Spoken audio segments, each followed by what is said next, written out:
ಮಲ್ನಾಡ್ ರೆಸಿಪಿಗೆ ಸ್ವಾಗತ. ಇವತ್ತು ನಾವು ರುಚಿಯಾದಂತಹ ಹಾಗೆ ತಂಪಾದಂತಹ ಮಸಾಲ ಮಜ್ಜಿಗೆಯನ್ನ ಮನೇಲೇ ಹೇಗ್ ಮಾಡ್ಕೊಳ್ಳೋದು ಅಂತ ನೋಡೋಣ. ತುಂಬಾ ಚೆನ್ನಾಗಿರುತ್ತೆ. ಈ ಬಿಸಿಲು ಕಾಲದಲ್ಲಂತೂ ಎಷ್ಟು ನೀರು, ಪಾನಕ ಎಲ್ಲ ಕುಡಿದ್ರೂ ಸಾಕಾಗೋದಿಲ್ಲ. ಈ ರುಚಿಯಾದಂತಹ ಮಸಾಲ ಮಜ್ಜಿಗೆ ಹೇಗ್ ಮಾಡೋದು ಅಂತ ನೋಡೋಣ. ಮೊದಲಿಗೆ ಒಂದು ಮಿಕ್ಸರ್ ಜಾರಿಗೆ ಒಂದು 6, 7 ಪುದೀನ ಎಲೆ, ಹಾಗೆ ಒಂದು 2 ಟೇಬಲ್ ಸ್ಪೂನ್ ಕೊತ್ತಂಬರಿ ಸೊಪ್ಪು, 1 ಹಸಿಮೆಣಸಿನಕಾಯಿ, ಹಾಗೆ ಒಂದು ಅರ್ಧ ಇಂಚು ಹಸಿ ಶುಂಠಿ, ಹಾಗೆ ಒಂದು 1/4 ಟೀ ಸ್ಪೂನ್ ಹುರಿದಿರುವಂತಹ ಜೀರಿಗೆ ಪುಡಿಯನ್ನ ಸೇರಿಸ್ಬಿಟ್ಟು ಯಾವುದೇ ರೀತಿ ನೀರೇನು ಹಾಕ್ಕೊಳ್ದೆ ಇದನ್ನ ಇವಾಗ ರುಬ್ಕೊಳ್ಬೇಕು. ಸ್ವಲ್ಪ ಕ್ವಾಂಟಿಟಿ ಇರೋದ್ರಿಂದ ಈ ರೀತಿ ತರ್ತರಿಯಾಗಿ ಆಗುತ್ತೆ ನೋಡಿ. ಇಷ್ಟಾದ್ಮೇಲೆ ಇದಕ್ಕೆ ಒಂದು ಅರ್ಧ ಕಪ್ ಆಗುವಷ್ಟು ಗಟ್ಟಿ ಮೊಸರನ್ನ ಸೇರಿಸ್ಕೊಳ್ತಾ ಇದ್ದೀನಿ. ಇದಕ್ಕೆ ಮತ್ತೆ ಯಾವುದೇ ನೀರು ಸೇರಿಸ್ಕೊಳ್ಬಾರ್ದು. ಈ ಗಟ್ಟಿ ಮೊಸರನ್ನೇ ಸ್ವಲ್ಪ ರನ್ ಮಾಡ್ಕೊಳ್ಬೇಕಷ್ಟೇ. ನೀವು ಕಡ್ದಾದ್ರೂ ಹಾಕೊಳ್ಬಹುದು, ಈ ರೀತಿ ಮಿಕ್ಸಿಯಲ್ಲಾದ್ರೂ ಹಾಕಿ ರನ್ ಮಾಡ್ಕೊಳ್ಬಹುದು. ತುಂಬಾ ನೀವು ರನ್ ಮಾಡಬಾರ್ದು, ಅದು ಮೇಲೆಗಡೆ ಬೆಣ್ಣೆ ಬಂದಂಗೆ ಆಗುತ್ತೆ, ಅಷ್ಟು ಚೆನ್ನಾಗಿರೋದಿಲ್ಲ. ಜಸ್ಟ್ ಒಂದು ಆಫ್ ಆನ್ ಒಂದು 2 ಸರಿ ಮಾಡಿದರೆ ಸಾಕಾಗುತ್ತೆ.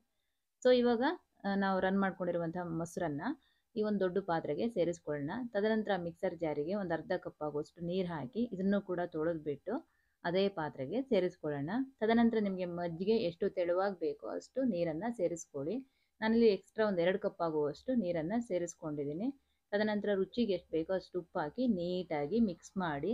ನೀವು ಬೇಕಂದರೆ ಈ ಟೈಮಲ್ಲಿ ಸ್ವಲ್ಪ ಈರುಳ್ಳಿಯನ್ನು ಕೂಡ ಸಣ್ಣದಾಗಿ ಹೆಚ್ಚಿಬಿಟ್ಟು ಹಾಕ್ಕೊಳ್ಬಹುದು. ನಾನಿಲ್ಲಿ ಈರುಳ್ಳಿಯನ್ನು ಬಳಸಿಲ್ಲ.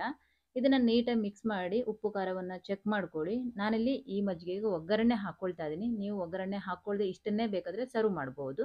ಒಗ್ಗರಣೆ ಹಾಕ್ಕೊಳ್ತೀನಿ ಅನ್ನೋರು ಒಂದು ಒಗ್ಗರಣೆ ಪಾತ್ರೆಗೆ ಒಂದು ಅರ್ಧ ಟೀ ಸ್ಪೂನ್ ಆಗುವಷ್ಟು ಎಣ್ಣೆ, ಹಾಗೆ ಒಂದು 1/4 ಟೀ ಸ್ಪೂನ್ ಆಗುವಷ್ಟು ಸಾಸಿವೆ, 1/4 ಟೀ ಸ್ಪೂನ್ ಜೀರಿಗೆ, ಹಾಗೆ ಒಂದು ಒಣಮೆಣಸಿನಕಾಯಿ ಕಟ್ ಮಾಡಿರೋದು, ಹಾಗೆ ಒಂದು 5-6 ಎಲೆ ಕರಿಬೇವಿನ ಸೊಪ್ಪು, ಒಂದು 1/4 ಟೀ ಸ್ಪೂನ್ ಆಗುವಷ್ಟು ಇಂಗನ್ನು ಸೇರಿಸ್ಬಿಟ್ಟು ಈ ರೀತಿ ಮಿಕ್ಸ್ ಮಾಡ್ಕೊಳ್ಳಿ. ಒಗ್ಗರಣೆ ಹಾಕಿದರೆ ರುಚಿ ಚೆನ್ನಾಗಿರುತ್ತೆ. ಹಾಕದೆ ಕೂಡ ನೀವು ಸರ್ವ್ ಮಾಡ್ಬೋದು, ತೊಂದರೆ ಏನಿಲ್ಲ. ಇವಾಗ ಒಗ್ಗರಣೆ ರೆಡಿ ಆಯಿತು. ರೆಡಿಯಾಗಿರುವಂಥ ಒಗ್ಗರಣೆಯನ್ನು ಮಜ್ಜಿಗೆ ಜೊತೆಗೆ ಸೇರಿಸ್ಬಿಟ್ಟು ನೀಟಾಗಿ ಮಿಕ್ಸ್ ಮಾಡ್ಕೊಳ್ಳಿ. ನೀವು ಬೇಕಂದರೆ ಈ ಟೈಮಲ್ಲೂ ಕೂಡ ಉಪ್ಪು ಖಾರವನ್ನು ಅಡ್ಜಸ್ಟ್ ಮಾಡ್ಕೊಳ್ಬೋದು.